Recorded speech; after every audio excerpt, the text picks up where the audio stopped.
Hello, everyone. I'm giving you your 45-second warning. More than 30, less than a minute. And hopefully other people will come on in.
All right, hello everyone. Please take a seat and pay attention. We are again in for a treat. Have Kate Saunders performing a dance in honor of the occasion and as part of her commitment to Project Stand and community-driven archives, right? All right. This works. If everyone can hear me. All right. Just test something really. Okay. Hello, everybody. Yes. Hi. My name is Kate. I'm a performing artist and also a graduate student, a master's student here in the Justice Studies program at ASU. And so this is my first time like performing at a conference.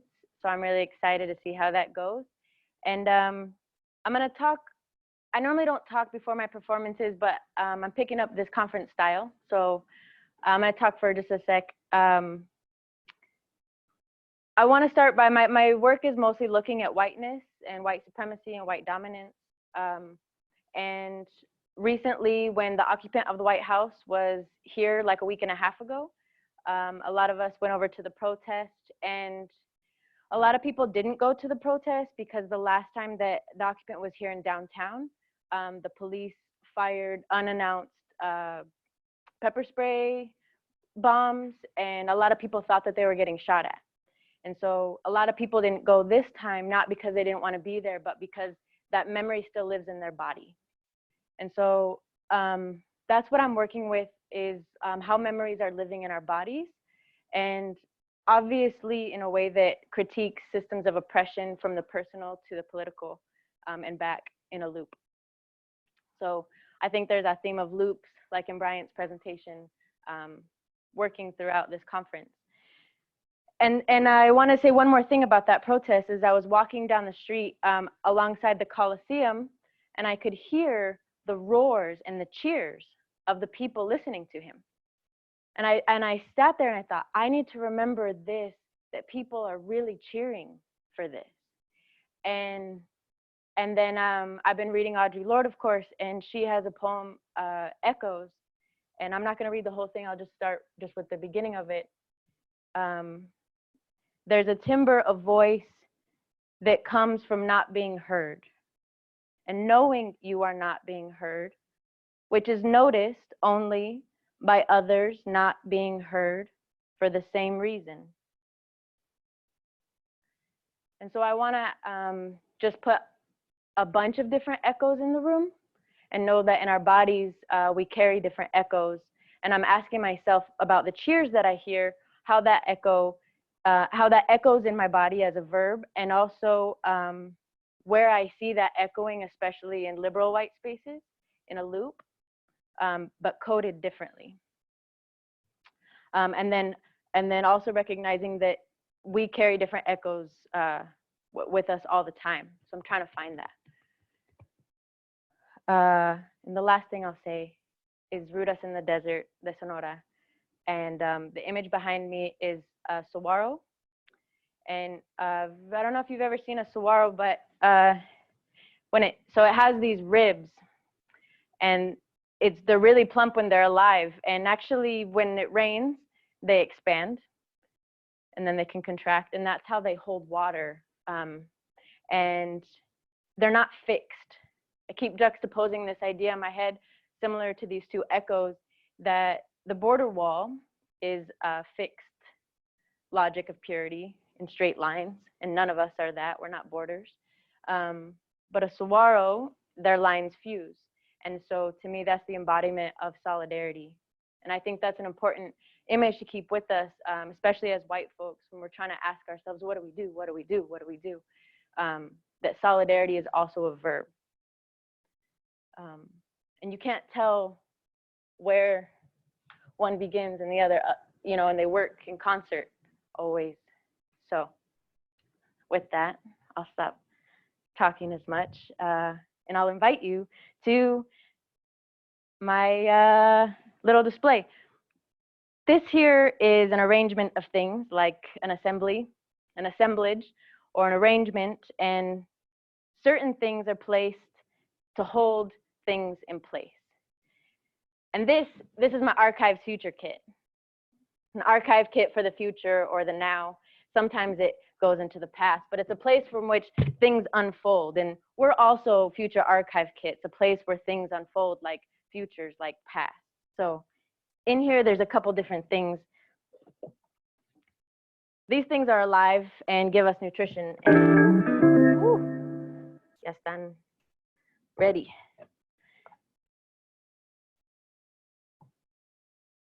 Okay. Everything you touch, you change. Everything you change changes you. These are protest pins. We're going to need them in the future too. We're going to need them now.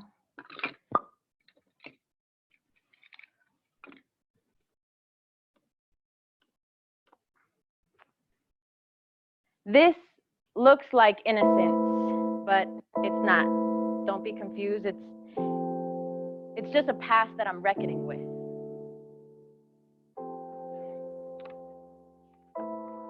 This I've learned from a lot of archivists in the room. It's just for repairs. We're always gonna need it. This is a lot of good intentions. I thought we took it out of this kit already. We thought that these good intentions would be useful later, but they haven't really done much for us, and they weigh a lot. So I'm not gonna put this one out.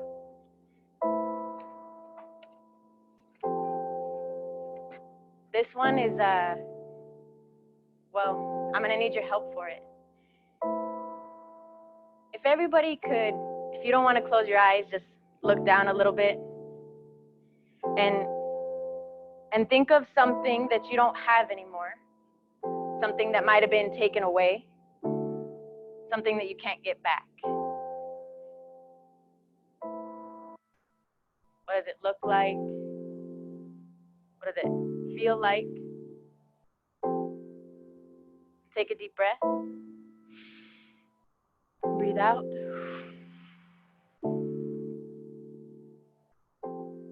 Now, I'm going to give this over to you. And it's going to take everybody for this to work. We always have to work as a team. We do nothing alone. So if you could open it.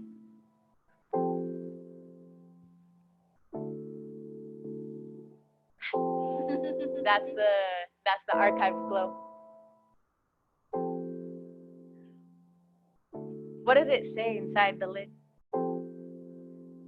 She asks, "Were you in love? What does love look like?" To which I replied, "Like everything I've ever lost, come back to me." That's nice. You can keep that.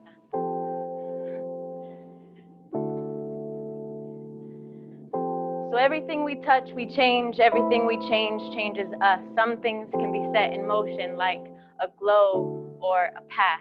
So.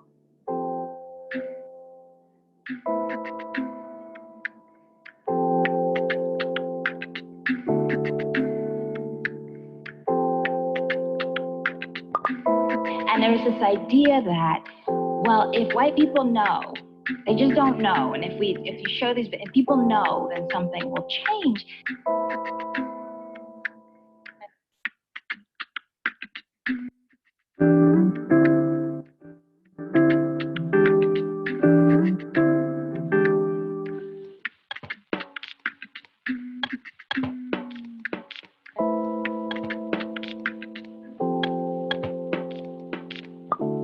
And there's this idea that, well, if white people know, they just don't know. And if you show these, if people know, then something will change. And you say that in the book. Yeah. You actually wrote. And there's this idea. And you say that in the book. And you say that in the book. And you say that.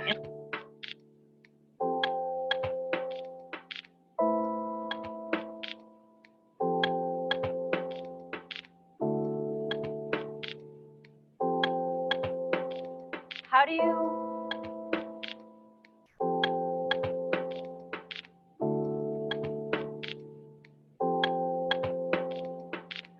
you unarchive a colonial body?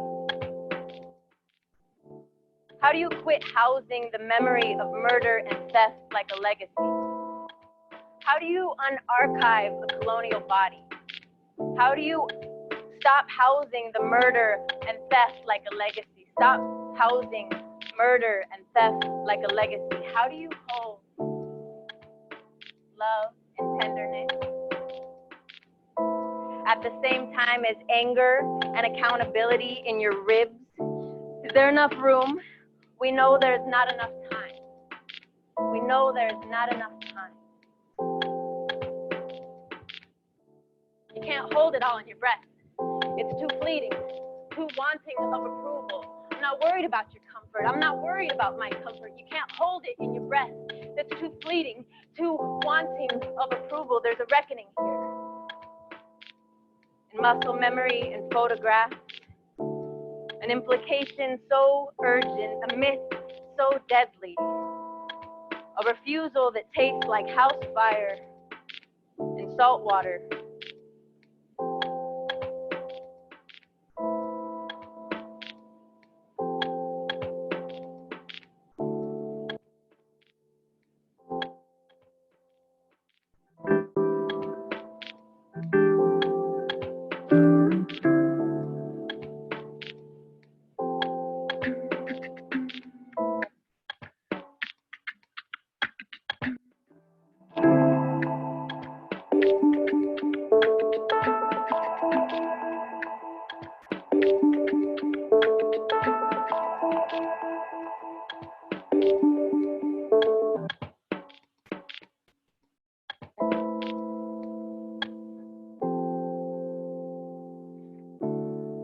And this last piece I'm going to read, because it's always a script.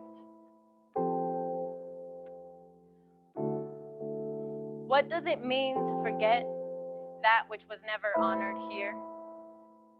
Prevent remembering by refusal. Invalidate before certain memory can be housed. Or if it is housed, let it not be housed here. Here with all of the resources to preserve. What if we trademark what it means to preserve? Let it not be housed here. Or if it is housed here, do not label it as such. Make it so no one can find it. Let's disappear an archival map of finding each other. Let's let it slip into an abyss of all the information we'd rather not recognize because it points to our unknowing. Let's keep not knowing alive. Knowing might cost us something. What are reparations?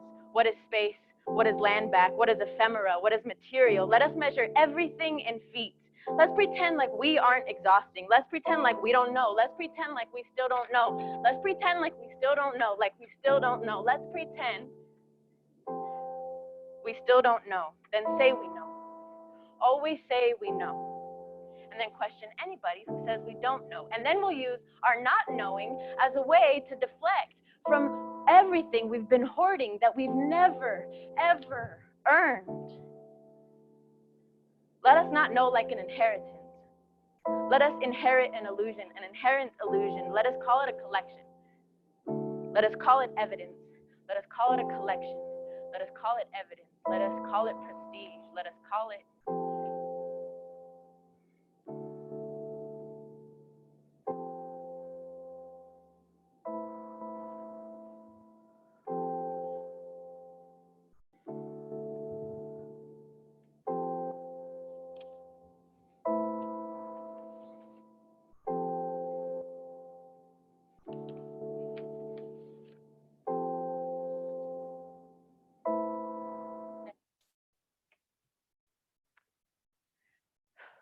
thanks.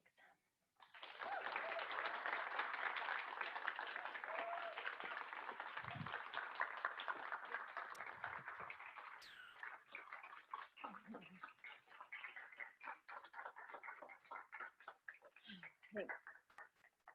Thank you. I don't know how I'm doing on time. Okay. Thank you, everybody. Appreciate it so much. And it's been a real honor to listen to everybody's perspectives and movement work that they're doing. So thanks.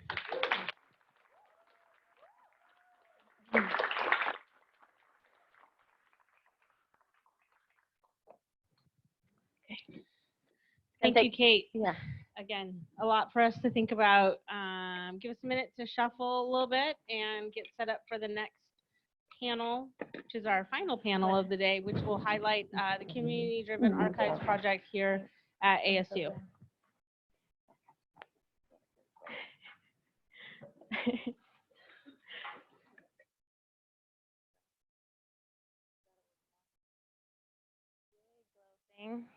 Yay.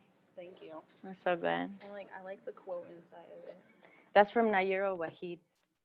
That's her book. Here. Yeah. Hi, friend. You're wonderful. Thank you. I wish I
Good afternoon, everyone. Thank you for being here. This is our final panel for this afternoon. I want to thank everyone for their attention and the overall experience of these last 2 days, especially to Lael, who had the grand vision of all of this. So thank you, Lael. Thank you, everyone, for being here. This panel is titled The Future of Community-Driven Archives here in Arizona. And we have great panelists here that are going to talk about all of the amazing community-driven archives initiatives that are going on around Arizona. I'm going to have each one of them introduce themselves, and then we'll go ahead and get started with Nancy Godoy's presentation. Hi. Can you hear me? Okay. Hi, my name is Nancy Godoy, and I'm an associate archivist here at ASU of the Chicano Research Collection, which is the largest Latino collection in the state of Arizona.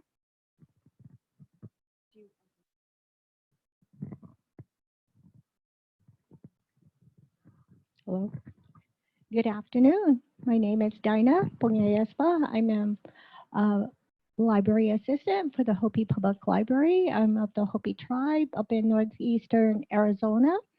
And as a library assistant, I operate 2 mobiles to deliver library services to 10 communities throughout the Hopi Reservation. I operate a bookmobile, which is a Ford F-350 with a fifth wheel attached, and I also have a mobile computer lab, which is a smaller vehicle.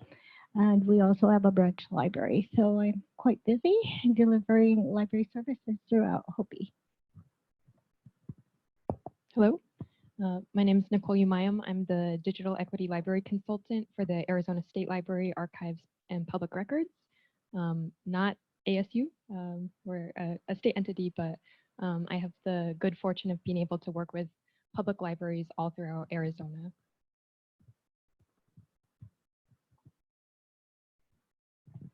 Hello, everybody. My name is Kenia Menchaca Lozano.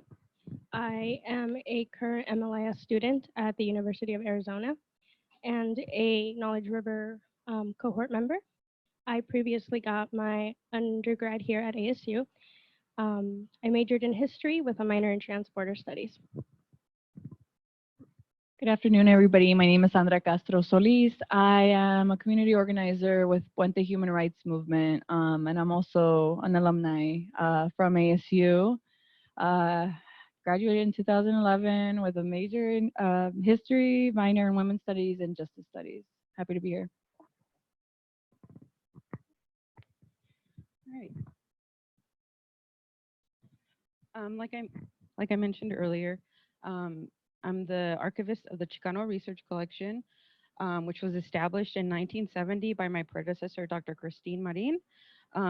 That's us on the screen. She will be leading the walking tour after this panel. Stick around. She's a talker. She has so much knowledge, and I've been in every walking tour, and I learn a new thing every time. And we've done it for the last 3 years, this walking tour. We saw, because student activism and specifically the history of marginalized communities has not been preserved here at ASU, we decided to start this initiative to create this walking tour. And Dr. Marin retired 10 years ago, but she's been a mentor to me the last 8 years that I've been here at ASU. So the collection was established during the Chicano movement. I want to share this picture, or these pictures. She's on my button. If you want a button, it's back there. That's Dr. Marin and students, current ASU students at that point, and they basically developed the Chicano Research Collection. It wouldn't be here if it wasn't for them. And even then, when you look at archives throughout the state of Arizona, these communities haven't been documented within the university or outside of the university. In 2012, the same year I started working here at ASU, archivists throughout the state did a survey, They wanted to see what was being documented and what wasn't being documented. And they found that in 2012, the Latino community, the Black community, the Asian and Pacific Islander community, and the LGBT community currently make up almost half of Arizona's population, 42%, but they're only represented in 0 to 2% of known collections. Let that sink in. I think about that every day, a statistic. So what has been documented? I would say the legacy of white supremacy in Arizona. When you look at the collections that have been, or the subjects that have been documented, you can tell that Arizona archivists have done a good job documenting white narratives, often white heteronormative conservative narratives, which create like this romanticizes Wild West history of Arizona. And it dehumanizes communities like indigenous communities, people of color who have been here in Arizona before Arizona was a state or a territory.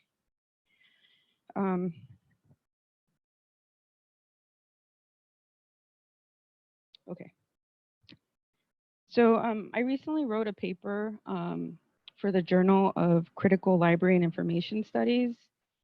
It's going to be published hopefully in a few months. Thank you. It's for that special issue on radical empathy. I'm very thankful for the editors for allowing me the opportunity to write something.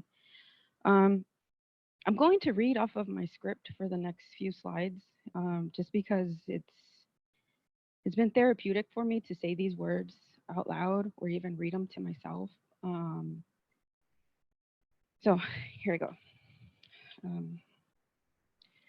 Communities who lack a collective memory or archives are aggressively attacked by racist and homophobic legislation in order to protect and promote white supremacy in Arizona.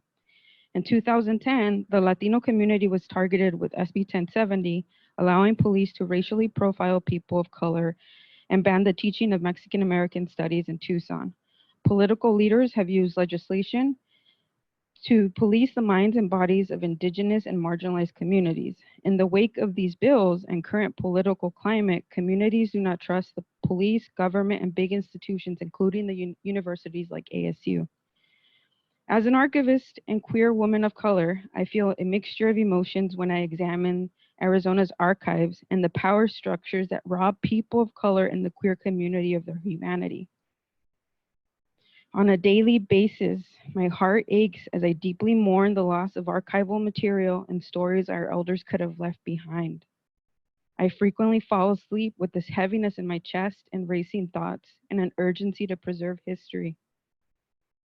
I feel extremely frustrated with the profession that has not collectively acknowledged their role in this injustice or taken action.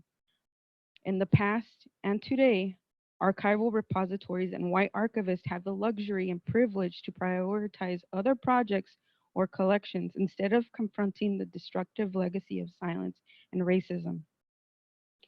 Instead of trying to change a profession with a legacy of white supremacy and erasure, I have used my energy and privilege in academia to create a community-driven archives team and framework that empowers community archivists as they reclaim their history. In other words, I envisioned and created an intergenerational and intersectional safe space where individuals driven by justice and a deep love for themselves and their communities can use and transform archival knowledge as they dismantle the power structures that have dehumanized them. Since 2012, I have developed and implemented a series of community outreach and collection development strategies that introduce the Latino and LGBTQ community to archives and preservation work. In 2017, I was invited by the Andrew W. Mellon Foundation to submit a grant proposal based on this work and received a $450,000 grant for 3 years to create Community Archivists. Our community-driven archives team, led by Alana Varner and myself, is co-hosting workshops and scanning and oral history days. We use archival knowledge that has excluded community members from Arizona history to develop self-reflection skills and to build a collective memory that heals historical trauma. Our events center the lives of marginalized communities and promote lifelong learning. We advocate for equal ownership of archives and shared stewardship responsibilities.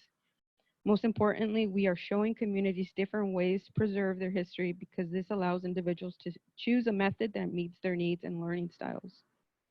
During the Archives and Preservation workshop, people learn to be a community archivist, how to appraise their material for historical value, how to process and create finding aids using Microsoft or Excel, and how to analyze a photograph to identify people, places, and dates. They also receive an archive starter kit that contains bilingual preservation brochure in Spanish and English, and archival supplies including an acid-free box, folders, mylar, and gloves. We don't use the term citizen archivist because the term is triggering for communities who constantly face discrimination and violence for being immigrants or undocumented. We don't pressure communities to donate their material to ASU or other repositories. However, when and if an individual wants to donate their archives, the material will be organized, thus decreasing backlogs for repositories.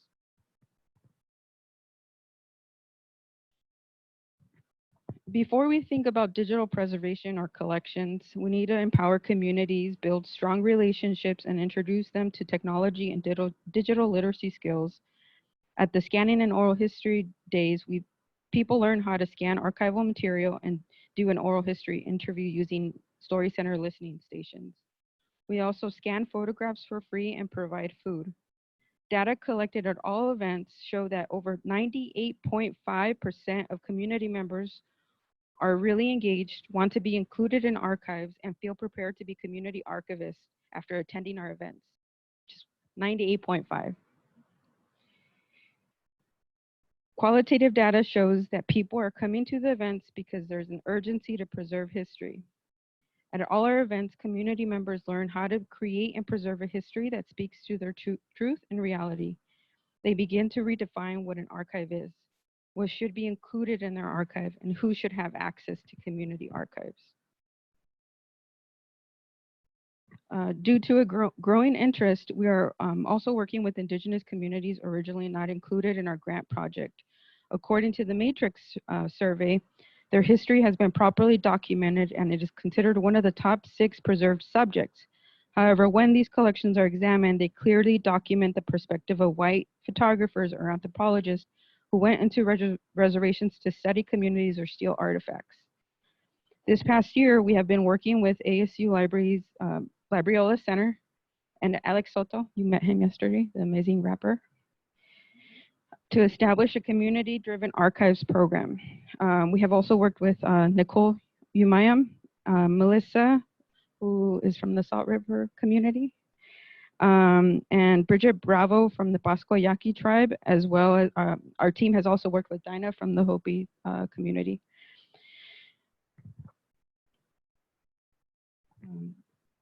Since its inception, I've embraced a love ethic that uses Gloria Anzaldua's conocimiento, or awakening of consciousness theory, as a framework for our community-driven archives work. Anzaldúa, a queer Chicana writer, scholar, and professor, believed that conocimiento, knowledge, could decolonize and liberate and heal the minds and body and soul of marginalized communities. Inspired by bell hooks as well, my love ethic is rooted in daily acts of justice and truth-telling and respecting others and seeing their humanity, and a commitment to healing and sharing knowledge and in building a community of love that transforms trauma. In Arizona, communities have faced gentrification, mass deportations, segregation, and discrimination, Japanese concentration camps and boarding schools, racial profiling and police brutality, and English-only movements designed to assimilate them into American culture while robbing them of their language. I believe that individuals are sacred human beings who are not of this world. They exist and survive even though they have experienced the worst of humanity. Together, they are the living archive of generational wisdom, memory, love, and grief. Marginalized communities who are always on survival mode do not have the time or privilege to process trauma and injustice. Our community-driven archives project is creating an active site that generates the growth of community archivists and future generations of healers. In 2020, it is evident that a predominantly white archival profession or white archivists will never decolonize archives. And making that claim continues to promote a hierarchy that deprives marginalized communities of dignity and sovereignty. I have learned that decolonizing is an act of deep transformative love and justice. In order to truly make amends and liberate archives from oppressive theory and practice, I believe there needs to be a redistribution of power and resources, which grants people of color and the queer community the authority to produce their own narratives. And that's clearly possible in ASU. The work we've been doing is an example of that. Even though I'm anxiously looking for other resources to continue this work because my grant's over in September, I'm overwhelmed with love and respect for my team. I believe almost all of our students from our community-driven archives team presented during Project Stand. So it's Kate. Oh yeah, Kate. Can you stand? Elise. Kenia. Myra. She leave? Okay. Denise. Okay. Okay. Well, and then Jessica's also part of our team, and Alana. You can stand up too. And Kenia. Yeah. And Heather back there. Yeah. Yeah. Yeah. Yeah.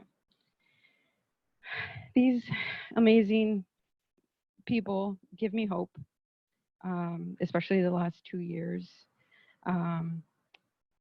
This work, I had been doing it by myself since 2012, and it's been an honor to work with them and to see healing within themselves and seeing them see themselves in archives, even though a lot of them are not going into our profession. So it just shows you the power. So I went off script. I am overwhelmed with love and respect for my team, the communities I advocate for, and the next generation of professional and community archivists who will continue to liberate and reimagine the archive, not as a static repository, but as an active site of knowledge production that could realize the emancipatory potential of its central subject. Thank you.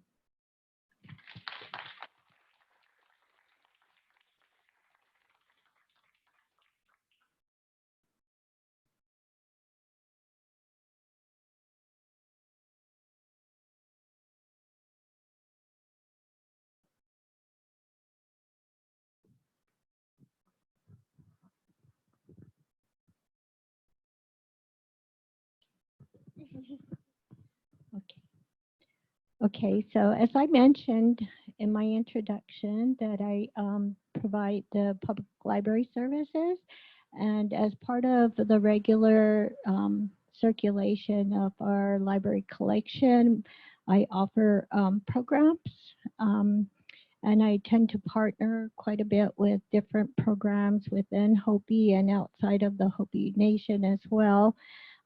Including the Arizona State Library, which I partnered with Nicole to do the Digitization Week, and also ASU's program for coming out to getting them to come out to Hopi to bring awareness, and through a workshop that we held at Hopi to educate our people about archiving and the different phases that they need to know about how to properly preserve what they have within their homes, pictures and documents, and is what mainly what they did. And they are also interested in sound recordings. And so through those partnerships, we're able to deliver the week-long digitization event um, at Hopi in July with Nicole. And one of the key factors for wanting to take on digitizing and keeping our preserving what we have culturally is for the fact that much of our culture and our stories and our histories have been shared with outside communities by non-Hopi authors or people delivering stories. And the Hopi Cultural Preservation Office and programs have been working very hard to reclaim those stories and make corrections to what is being expressed out there by non-Hopi people. And so with that, we feel that properly educating our people of how to preserve those stories through recorded or sound preservation and to preserve the documents that they may have within their families is very important. And the prolonged sharing of culture and history within our tribe.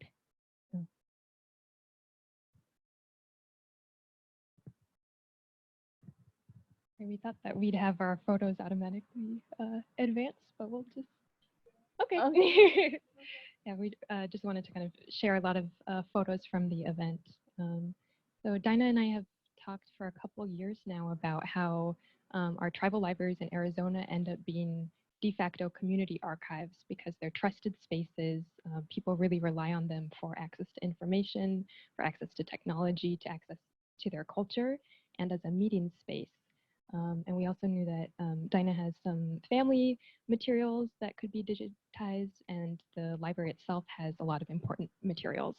So we started thinking, well, how can we work together to preserve some of this stuff, you know, at Hopi? And we, you know, had known about the bookmobile and how important that is for the residents and the citizens of Hopi. It's out in a rural part of the state. There's 13 villages.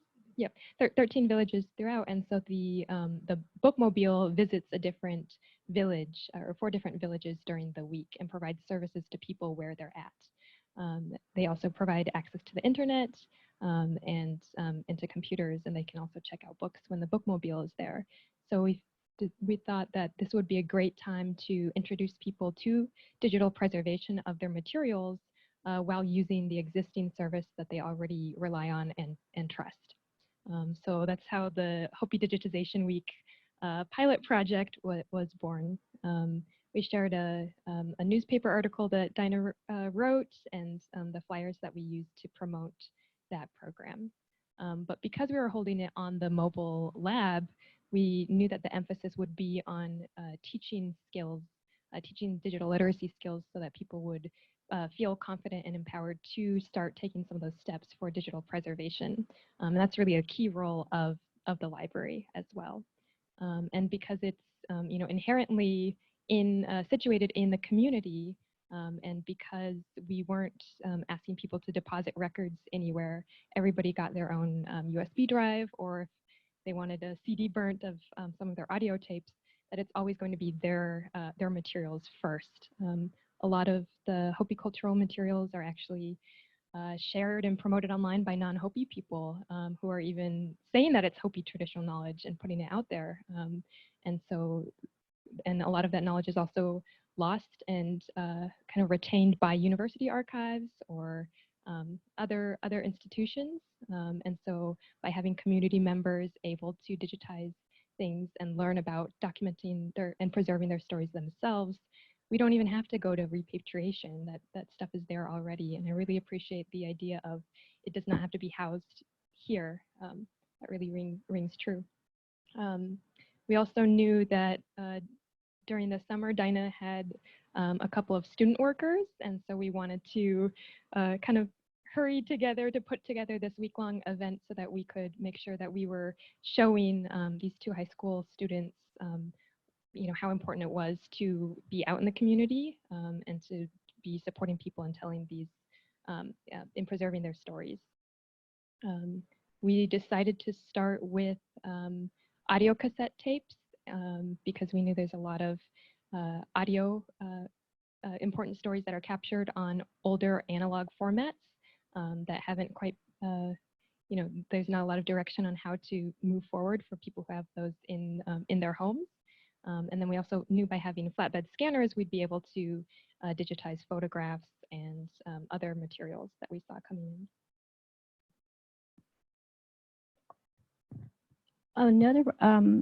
Another part of our program for the digitization week, or to bring in intergenerational programming for our patrons, bringing in older individuals with maybe their grandchildren, or somebody younger in the family that knows about technology, the use of scanners and the audio programs, and they could help the older person in the family take a cassette tape and then digitize it.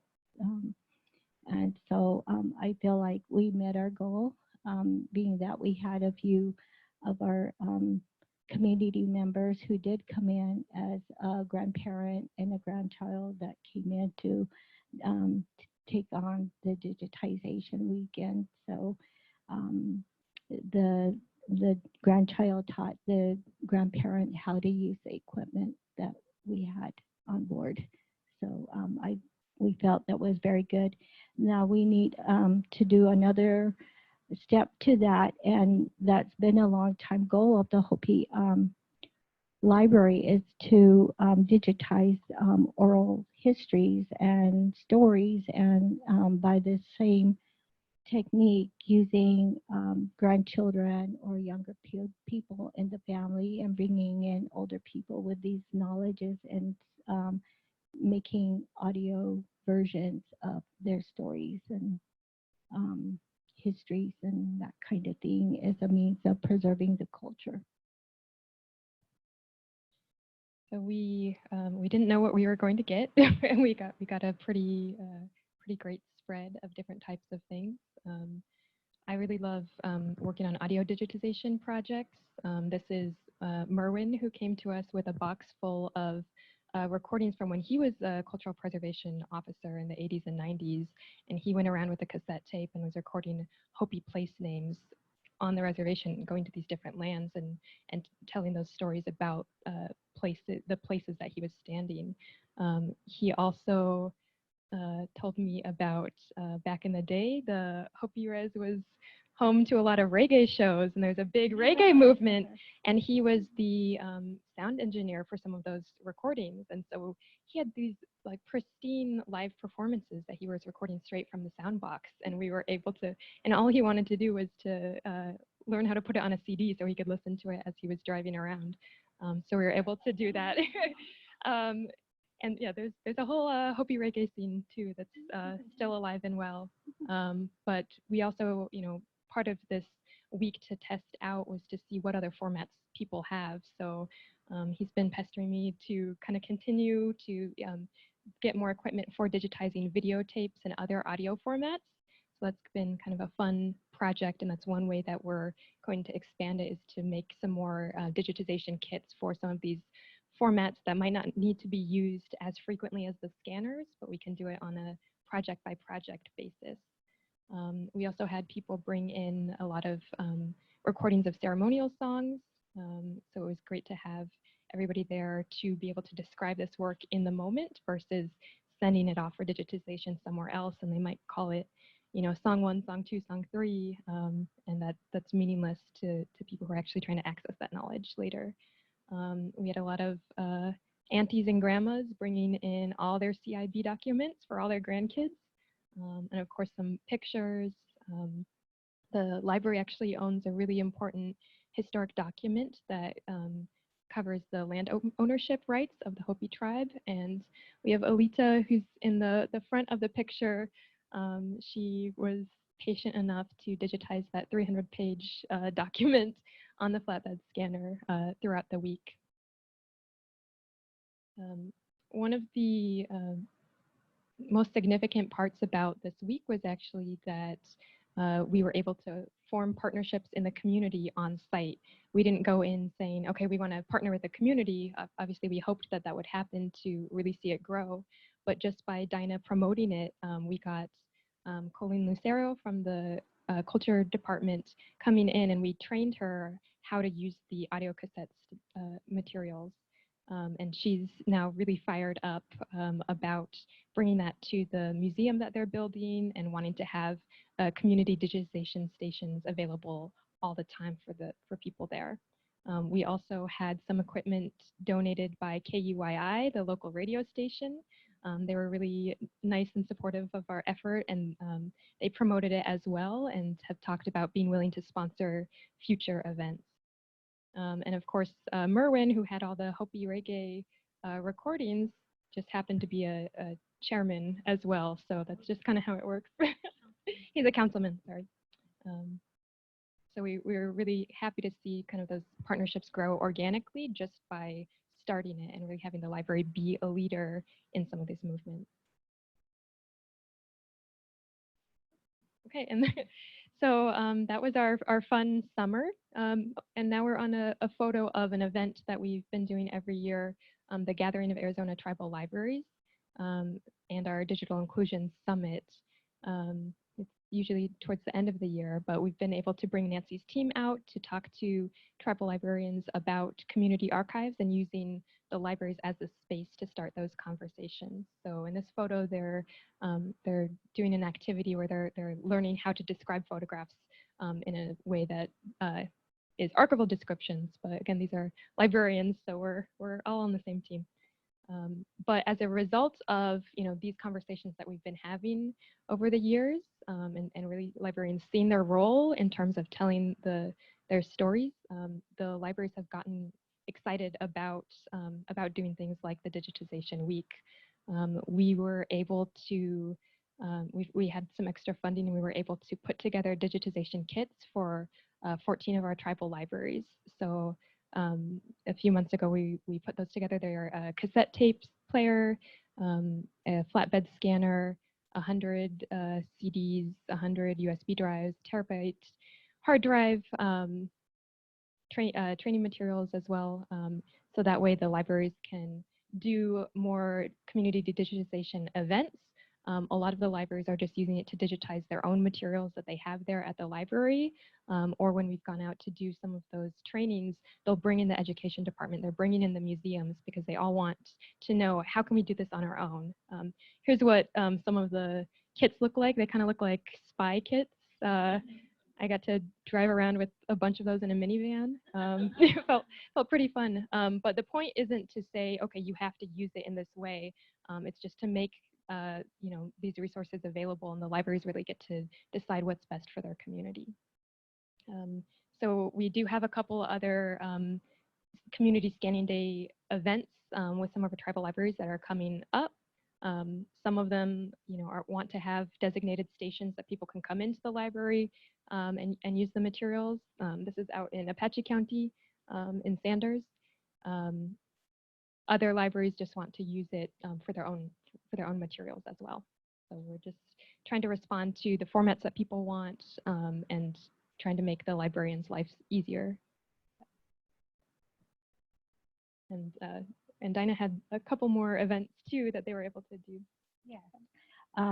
As a result of that, our digitization event, the Veterans Affairs have taken up our services for digitizing documents, and they've invited the library to bring the kits over to their event during Veterans Day this past year.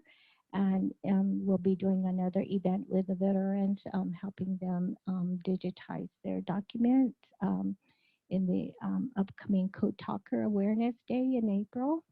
So different people are starting to contact the library and schedule future events.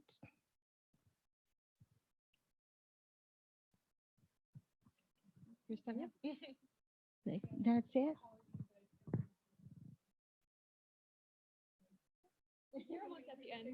These are from the Veterans Day events now.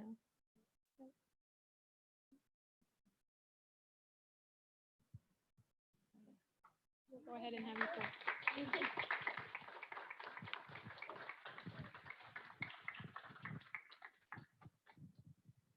Okay, so I'm going to begin by talking a little bit about myself and my experience as an undocumented person here and what that meant to me and how I ended up coming here and working with Nancy and trying to be an aspiring librarian slash archivist and see where it goes. So I grew up, well, more like I was born in El Valle de Allende, Chihuahua, Mexico, and I grew up in a small ejido in Mexico, which is a communal land holdings, mostly made up of farmers and ranchers. My dad was a migrant worker, so as a child, my dad wasn't really around when I lived in Mexico. He would travel periodically to the United States and then travel back to Mexico when he would have enough money to bring back to his family. And this went on for about 4 years. And we eventually moved here to Arizona. However, I grew up in a mixed status family. My dad was a resident. He received amnesty during the Reagan years, so in 1984. And my mom was a resident as well. My brother and my sister were, well, they're both United States citizens, and I was the only undocumented person in my family. So a lot of the burden of being undocumented was on me. So I had to police myself a lot. I had to make sure that I wasn't really ever in a spotlight, that I was always kind of in the shadows, not really being seen. So with that, this is pretty hard for me. I'm not used to being um, seen in this sort of way. I'm not used to having a spotlight on me, and I honestly prefer not having it this way. But I think it's important to come out of your own and really express yourself. And I think that's a lot what archives are. And sorry.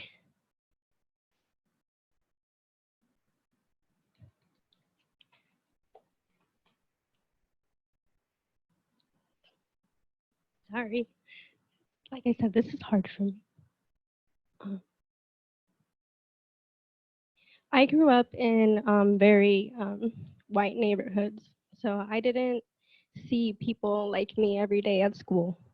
Um, and the only friends I actually had were my sister and whoever my sister was friends with at the moment. That's how I met my friend Kiana, through my sister.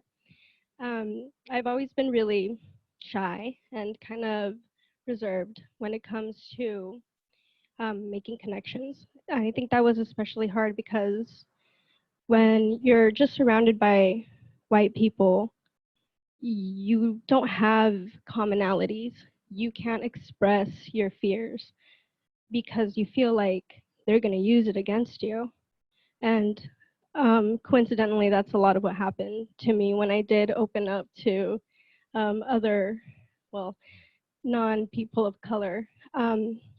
It ended up me being reprimanded in some sort of fashion that kind of just made me want to sink back into the shadows where I felt that I belonged. And I feel that that's how a lot of people um, in our communities feel, especially communities of color, indigenous, Black, Asian, Latinx. So for me, archives have become like a second home with Nancy. Seeing her work to help people preserve those histories in a way that isn't hegemonic, that isn't institutionally driven, has been a big inspiration for me, especially coming from a really, really small town in Mexico where our history is essentially dying. There's nothing, no one preserving anything in those areas. And people are leaving our small town in search of jobs and opportunities, whether it is in bigger cities in Mexico or coming across the border. And I also want to kind of talk about what it means to be like in a border state and what is immigration. Because a lot of people see this direct line, you know, people talk about this big wall that's been put up, but immigration is not only a human right, but it's how we've survived as a human race. I guess you can put it that way. If we didn't, we would have probably gone extinct during the Ice Age. So, um, and and we also have to acknowledge that the United States creates its own immigration problems. Nobody wants to leave their home. Nobody is willing to just drop everything and come here. There's probably going to be more racism and more oppression and just as much poverty. So I just want you guys to keep that in mind as we talk about archives and how we label things when we are going through collections. So a lot of times when you look at labels, they kind of address people in these very narrow boxes, as people have talked about previously in their presentations. You know, there's like that whole Wild West, as Nancy had noted before, and idea here in in Arizona and California, Nevada, Colorado. But why is it that way? Why has it taken archivists so long to come to terms with their hegemonic ways?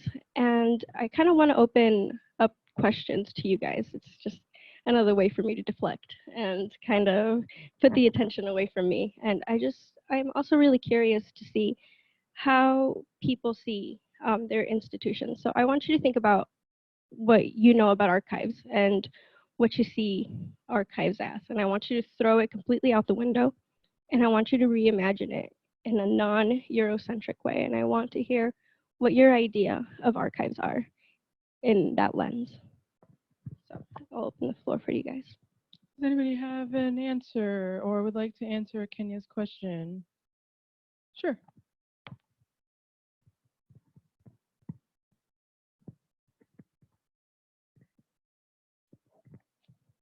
Thank you for sharing your story. For me, I don't know what came to mind when you said that was my mother's family, which is the African American side of my family, and the songs that they sing together. To me, that it's like a musical archive of also their history. So sort of shown through music. I don't know. That to me is what leapt out. So maybe non-conventional forms of ephemera or memorabilia. That was. I'm going to have a little backup question for you. So how would you go about preserving that for your family? Probably sound recordings would be the best way, but also somehow combining the visual with the audio, I think is very important, because I don't know, there's something about when you sing and perform, there's like it's every aspect. It's not just the sound, and I think you can feel that, especially when it's cultural singing. It encompasses everything. It's not just a performance, it's an experience. And so if there was a way to preserve both the visual, audio, I don't know, like the thing we did at tea time with the movement as well. So maybe some form of that. Thank you for your answer.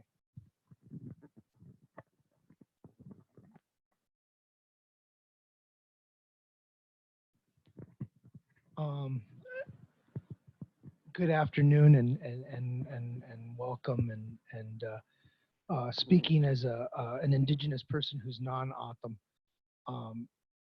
and addressing your question. as an Apache and as a Ipai Mexicano, Mexica. We have our archives right here. You can go over the rocks right over there, and if you're respectful to the people, that you'll see an elk, and it'll tell you that the elk are that way, that water's other ways, and these are cultural archives that are still living and vibrant within us, and you know, our stories are what make us. And then as we travel, as we're respectful, as we're humble, and go on to other people's places and spaces, we learn their stories, and that's a real definition. That's what a lot of people in this nation state don't understand about what naturalization really is. It's about making relations with indigenous people in your area, and then seeing how they behave with an interrelational action to really the most essential archive that there is, which is the relation of how we step and relate with the natural world around us and with our communities. And again, that's how we make our archives. Our stories are what make us, and then through that, that's how you address belonging and continuing that into the institution, is insisting to use an indigenous preservation platform, and knowing that it goes larger than us. We can ask for help from relations over in Australia. We can use Mercatu as a platform.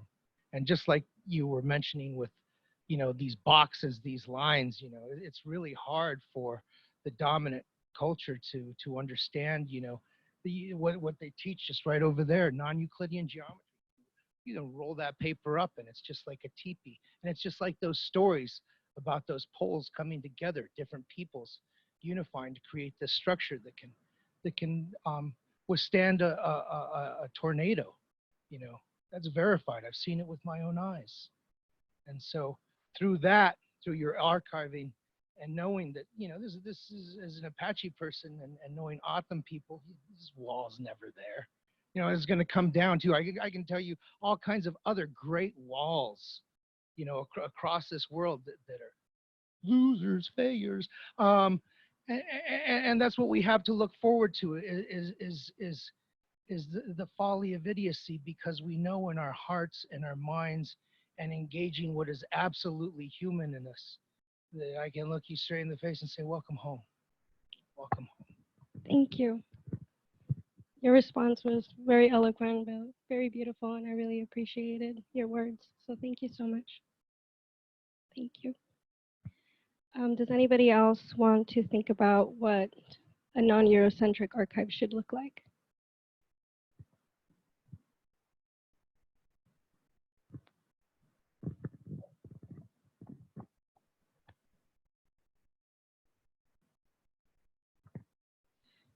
This is probably a commonality for a lot of archivists in general, not having to constantly find so many ways to have funding. And it would just be really nice to say, I am doing this project, and I think not feeling like you have to work extra hard to say, we need to document this group that is underrepresented, and feeling like you have to push even further than maybe some of other people in the field who are non-people of color. So I mean, yes, many of us in general, the funding thing is always an issue, but I just feel like there's a lot more work that has to be done by people who are not white, or even people who are white who want to document people who are people of color in general. Just feeling like that is one of the #1 priorities. So how do we get administration to want to help and actually be active in, what people of color deem as archives, instead of just waiting and waiting for them to finally decide that it's time? And that's something that I've been thinking a lot about, especially in library school, because this isn't something that we're generally taught. You know, we don't learn these sort of ins and outs of admin. You know, we learn how to archive. We learn what a library is. We learn how these institutions function in a way. But as people of color, when we walk into these spaces, it's completely different. And it's really hard to try and move past a brick wall when you're trying to ask for more funding or feel like our histories matter. So I just want to see and just kind of, I guess, hear from other people what ways we can, especially as somebody who's looking for a way in for future archives, to be able to go into these spaces and demand for more. That's something that I really want to do as once I graduate and once I hopefully get a position wherever that may be. So I just want to know, how do we go about that? And if anybody has any answers, and how, I'm really curious. I'm still a student and I'm learning, and I think this is a really good opportunity when you're all here and I got you in one room.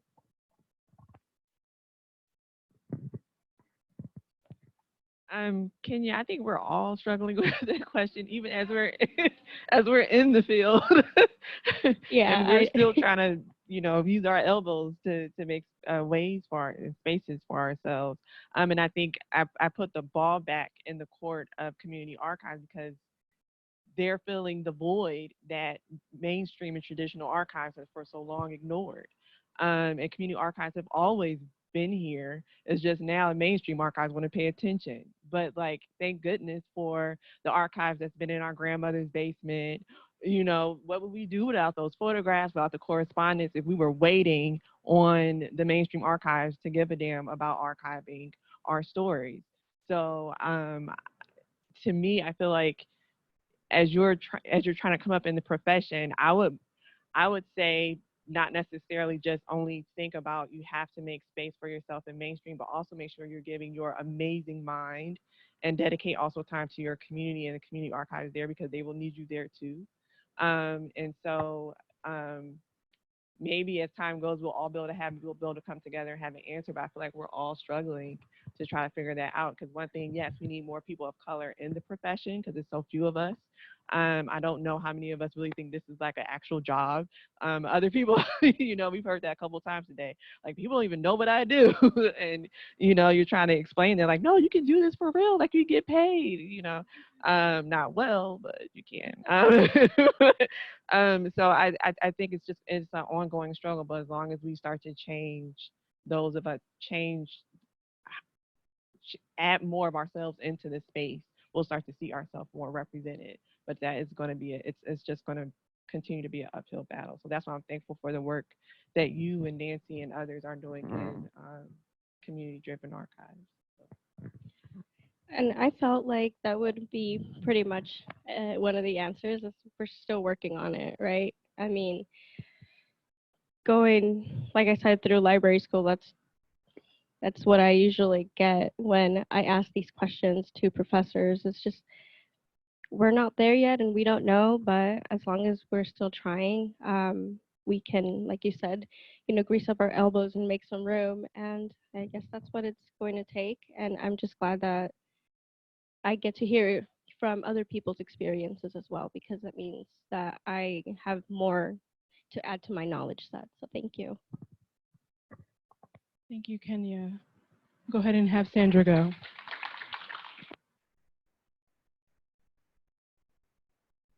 Sorry. So I think Kenya, as being part of our team, has seen like my personal struggle just this past year, trying to figure out how I'm going to keep this work going without the full commitment yet of the university, ASU. So right now I'm looking for other grants. I'm applying for 2 grants as I speak. I'm just going to put it out there. A little student protest might help get some attention on the fact that we need to keep this work going. So if some of you ASU students feel motivated, unofficially contact me or contact the president's office. Thank you, Nancy. I believe my Sure. correct. Like 1 minute? Want to wrap up? 1 minute? Nah. Done? Okay. Thank you, Kenya. I appreciate you.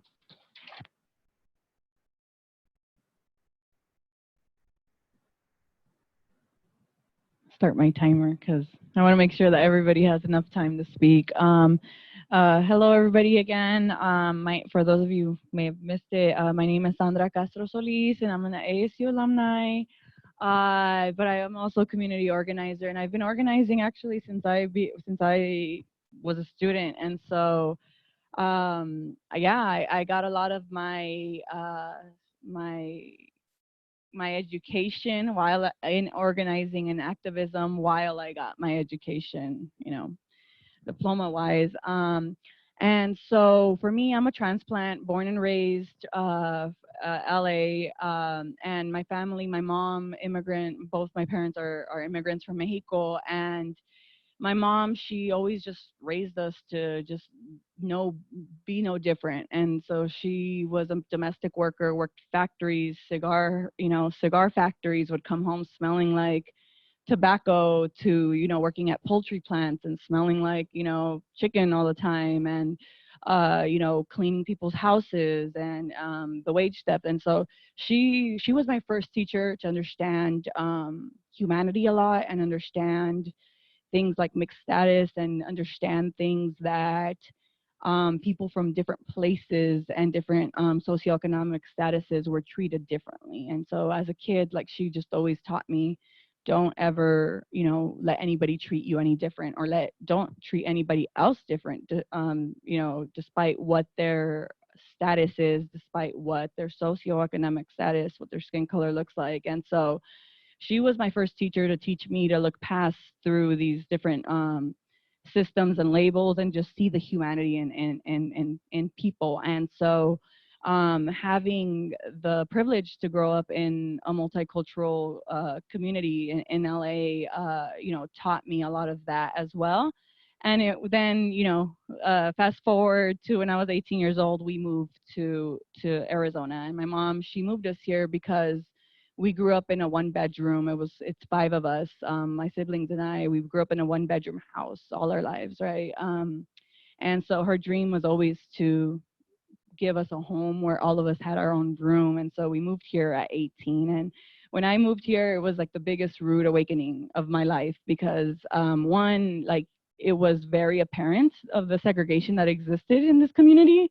I mean, in Arizona in general, to know that, you know, Black and brown people are on the South Side, you know, and West Side, and, you know, the folks who are rich, you know, are on the East and North Side. And it was very, very apparent, you know, nobody had to tell me this, and these were just my observations. And I never, you know, thought, you know, I always tell people this, I'm teaching right now, organizing at Harvard University right now, under Marshall Gans. And I always tell folks, like my students, like, I didn't grow up one day saying, like, I'm gonna be a community organizer, I'm gonna do activism. It just kind of fell to me once I came to a really politically hostile climate, which was Arizona. And so this was 2007, and this was when Joe Arpaio was running around. I don't know how many of you remember Arpaio, remember MCSO, remember the immigration raids. So before Trump, you know, Arpaio was the person creating these blueprints here in our community. And so I was actually a student in community college in 2007, but I was involved in Menchaca.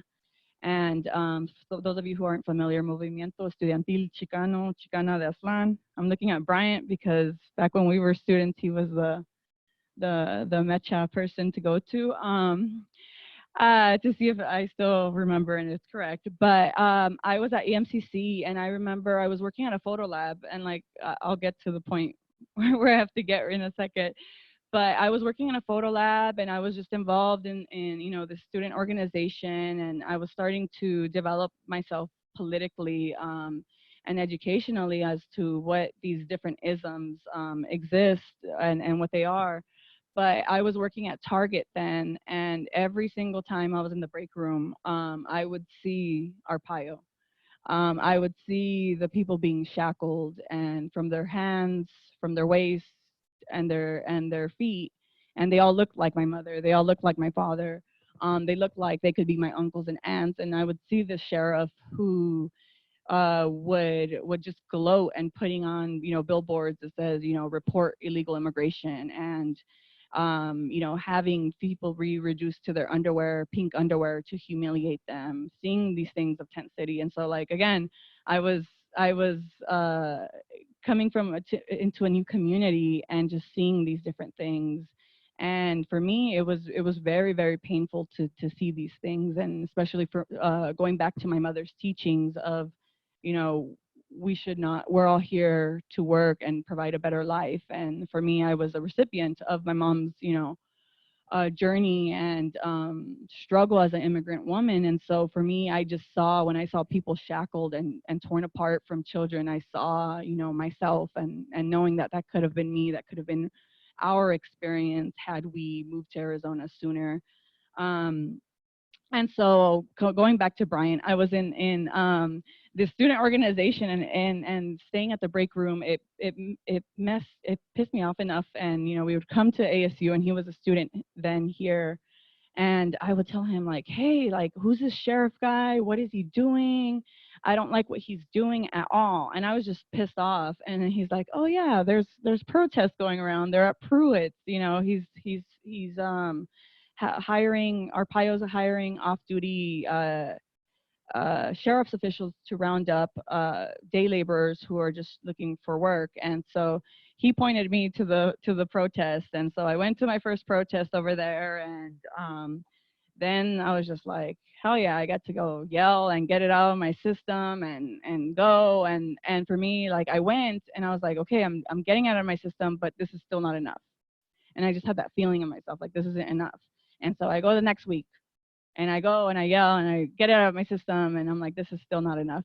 And so that's what kind of got me going, of just like, just showing up at a protest, feeling moved and called to do something about it. But then also, once I started going there, knowing that it's not just enough for me to show up to a protest, like, I have to do something more.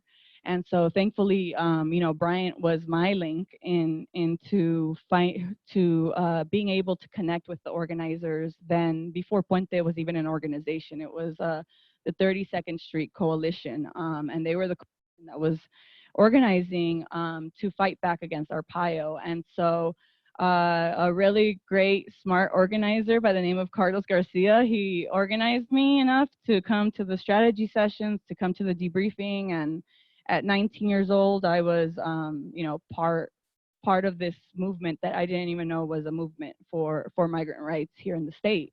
And so by the time I transferred to ASU, the next semester, I was definitely still involved with ASU, now organizing as a student with Bryant and others here. But really, we were organizing around the raids and the injustices that were going around with Arpaio. So that's kind of how I ended up becoming not only a student activist, but an organizer in my community. And that's why I always say, like, I didn't go around looking to become an organizer. It kind of just, it came to me, and I answered the call for this. And so, you know, just being able to resist, you know, at 19, at 20, you know, we were fighting back. I didn't even know what we were fighting back. You know, Arpaio was a villain in our community's eyes. And so I would, you know, go to school by day, and in the afternoons I was over at Zona Tierra at the time where we were being housed, and we were strategizing, we were organizing, and a lot of times those students, we would bring the issues of our community back to ASU. And at that time, I don't know what ASU is like now, but at that time it wasn't, they didn't receive this very well. And so, you know, we would have different protests. Even here, there used to be a Wells Fargo, and, you know, in our community work, we were doing a lot of protesting around Wells Fargo, because instead of having his own office, you know, somewhere else, Arpaio and MCSO was renting the 18th and 19th floor of the Wells Fargo Tower in downtown Phoenix.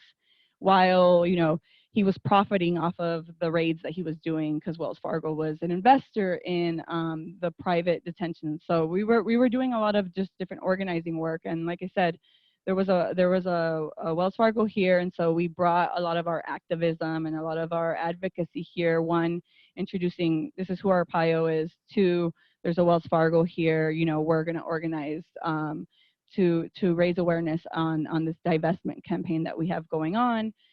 And then later on that year, you know, we have SB 1070 come and was introduced by then state legislator Russell Pierce. And so, you know, as machistas, we responded to that as well. And so that is, you know, the trajectory that I had. I always say, you know, I think I was a student first, but then it ended up flipping. Once I came to ASU and 1070 started happening, I felt like I became an organizer first and a student second, and was always wearing two different hats. But for me, it was just very apparent that one, sometimes as university students, we live in silos and we think that, you know, the entire universe is just this, you know, academia, getting your grades. And for me, I felt like it was like my mission to just educate other students and try to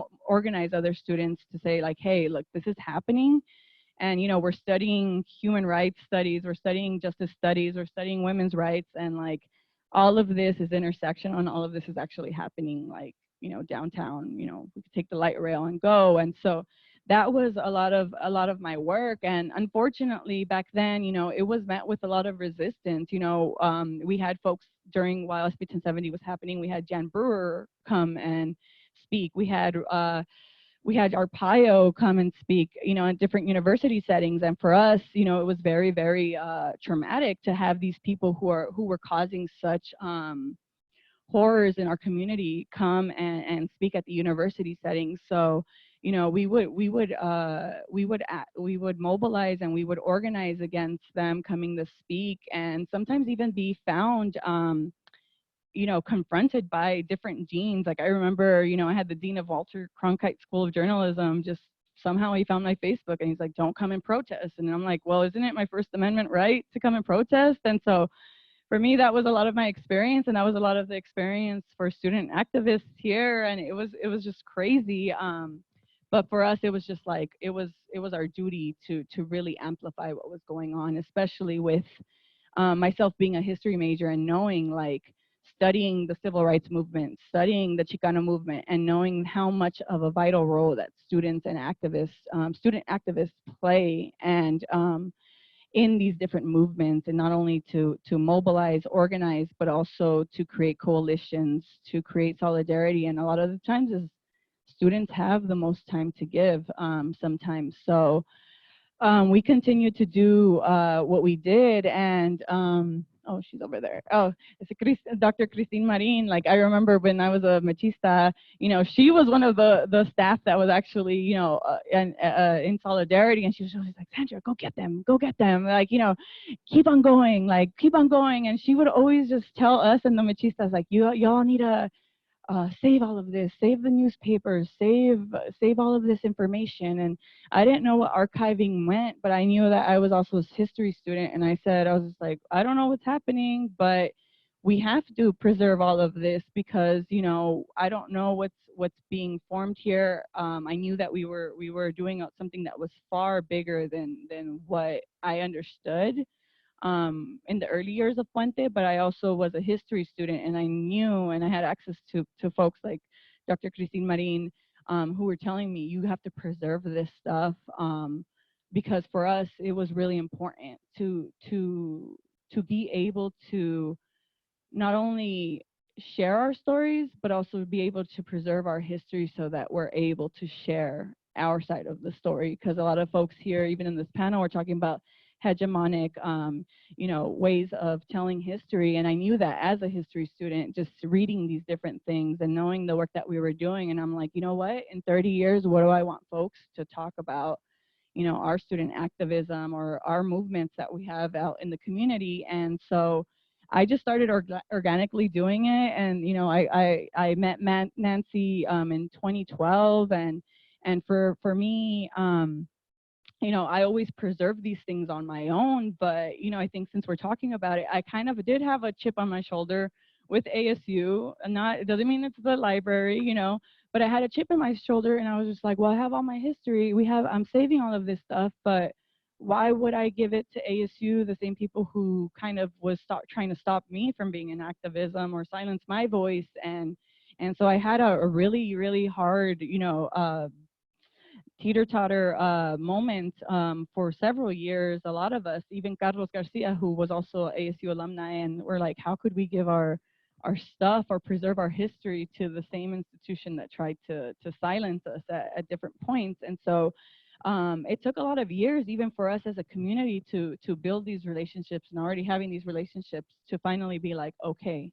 And it's a lot of the work that Nancy and Dr. Christine Marin had done to, one, build the different trust and build the relationships with frontline organizations, so that, one, we kind of break the silos of like, yes, you know, ASU is an institution, but also there are people within this institution who really understand the importance of preserving these different things. And so that's a little bit about how, you know, I tied, you know, my history of student activism itself, and also the preservation. And so fast forward to 2020, you know, we're finally at the time where, you know, it's gonna be 10 years since SB 1070 happened.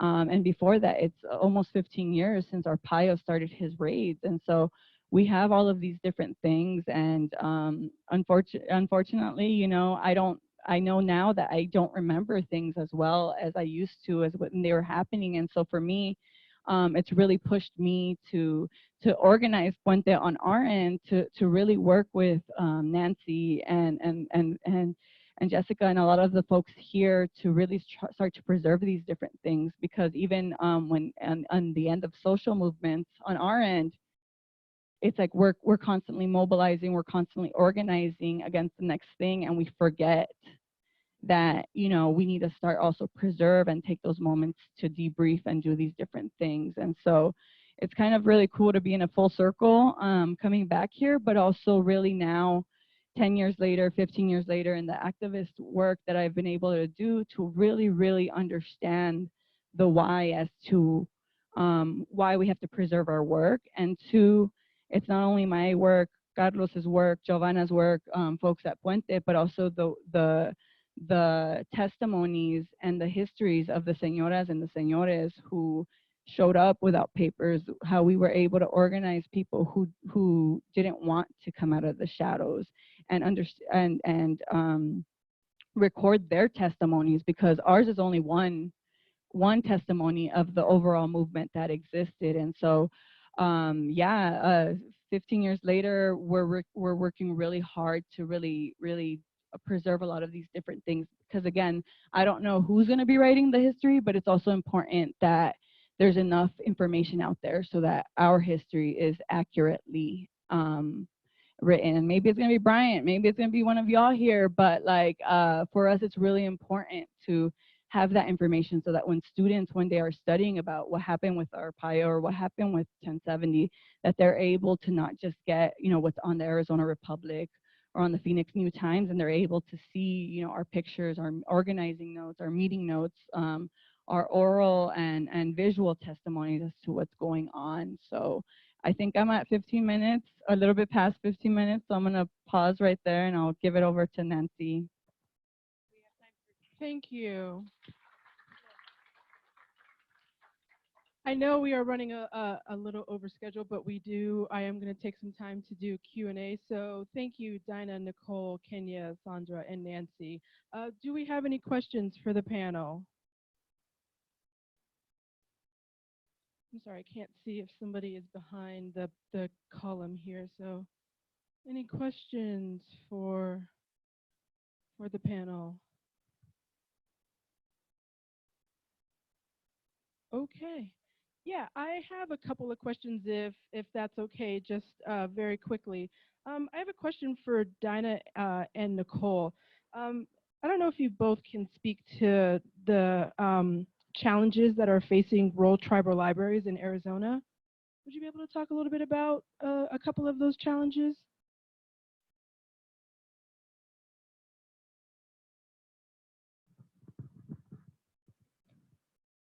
I can definitely say that one or the foremost challenge for libraries in Native country is support from the tribal government. Some of the tribal governments don't provide funding or financial support for the tribal library, so that's a major challenge. And therefore, we're very thankful for the partnerships in providing programs and support, receiving support from the state and our county governments. Thank you, Dinah. Nicole, can I ask you a question regarding how important is digital equity initiatives for community archiving work? It's vital to just use one word because when we talk about digital equity, we talk about the world where everybody has access to the internet and to the communication technologies just to live their life. We've talked a little bit about Born Digital Archives, and we talked about how there's a lot of movement to digitize materials and to provide digital access.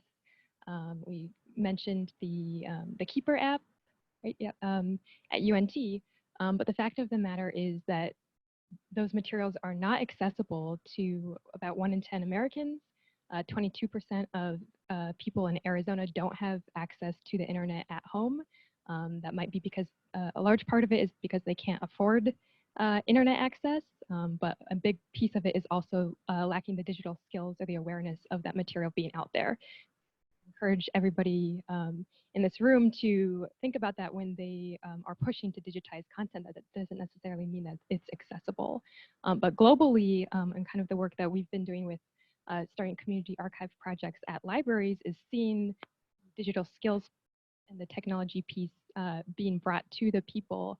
So it's not a reliance on trained archivists to do that work and to see it as a process they can't be part of. So really having access to the digital skills, going way back to the ground level where it's just about access that people can afford and take advantage of is the way to really get all those disconnected community members who are the same underrepresented groups, the same ones that have had their stories being told by others, by giving them those foundational skills and that access is really the only way that I see that they can participate.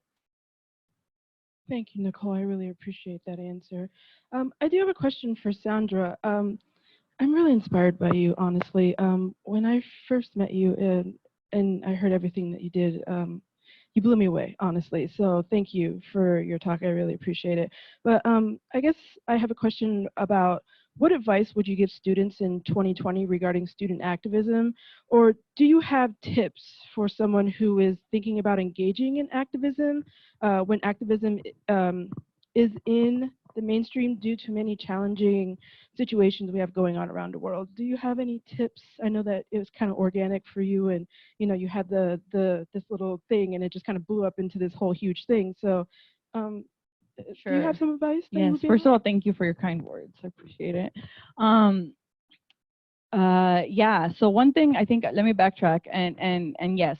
So I think there's difference between one, activism is needed now more than ever. Like our human rights are being violated left and right. Our civil liberties are being violated left and right. And with the current administration, it's a lot scarier than what it seems, especially when it comes to activism and organizing and using your First Amendment right to speak out. But let me backtrack even more and just kind of like differentiate and educate folks of what the difference between mobilizing an activist or an activist and an organizer is. And one of the teachers that taught me how to organize told me that the difference between an organizer and an activist is this: an activist is like a light switch; it turns on and off. So I'm gonna go protest this, and I'm gonna go home, and I'm gonna live my life, and then maybe next protest here and there I'm gonna show up. Whereas an organizer, it's somebody who has a deep connection to an issue, to a community, to a constituency, and is working. And it doesn't mean that you have to show up and like, you know, give your life, but is definitely considers themselves to be a pillar of that certain movement or that certain cause or that certain community. And so for students, I definitely say, one, figure out what your issue is, because there's probably a lot of issues and we're all connected to, you know, lots of issues that is more than one, and get involved and really get involved in a way that is necessary. And like I said before, with students, it's like, you know, even with Puente, it's like we're always looking for students. We're always looking for the younger generation, because I don't want to be, you know, older and still doing what I'm doing. Like, we want to be able to pass the torch to folks in the future. And so definitely, if folks are trying to get involved, there's plenty of organizations that are out there. Nancy is very well connected to lots of these organizations. And there's different ways of getting involved now. There's, you know, organizing through social media. There's organizing through, you know, actually being in the front lines. And so there's so many different ways to get involved. And what's just necessary and crucial at this time is just to get involved. Thank you so much for that answer, Sandra. I really appreciate you. We are running out of time, so I will cut my question short. So I don't think I introduced myself before I started this panel. I was really excited just to get this panel started. My name is Jessica Salow, by the way. I work here at ASU as an archive specialist under the Community-Driven Archives Project with Nancy, Alumna, and all of the amazing students that many of you have seen today. So thank you so much for everything, and thank you for your time.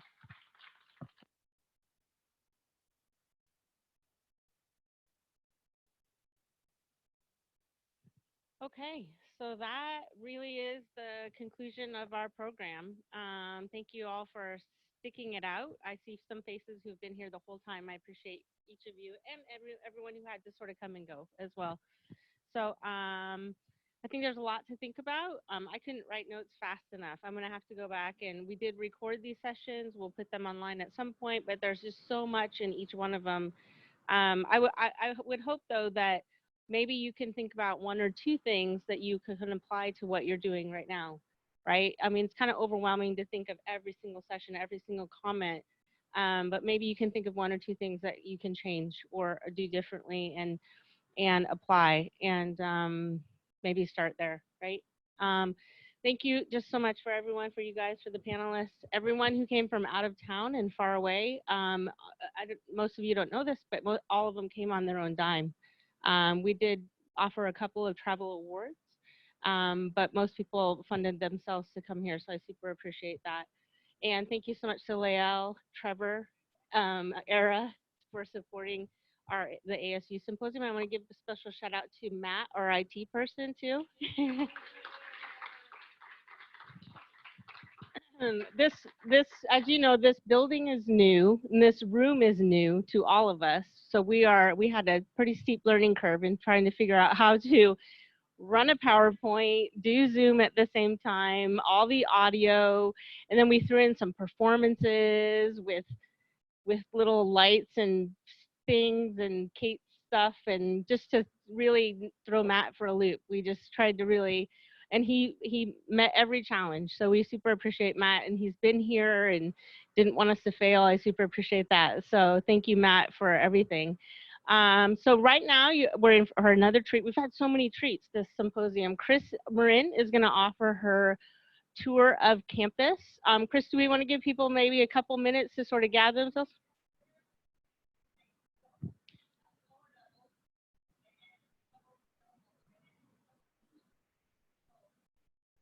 Mm-hmm.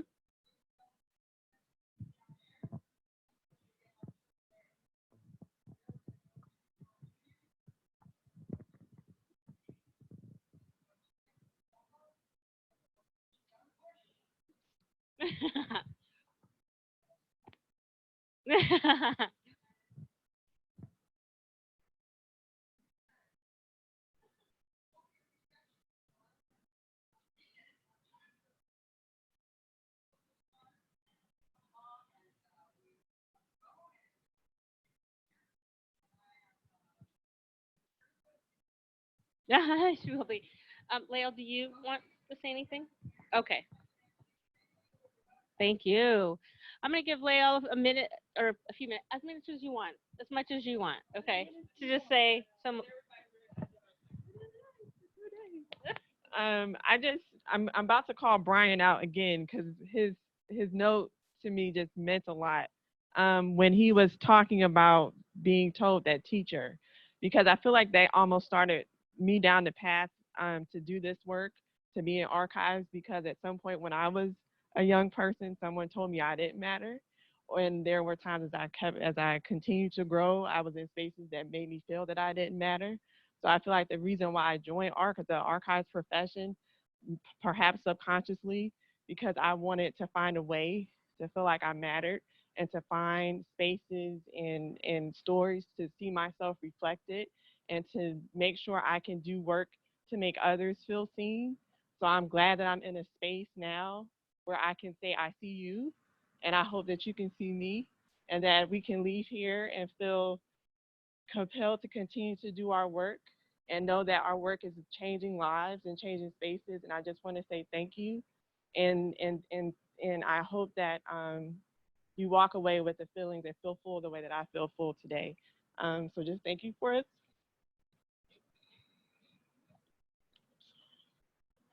It's been a lot.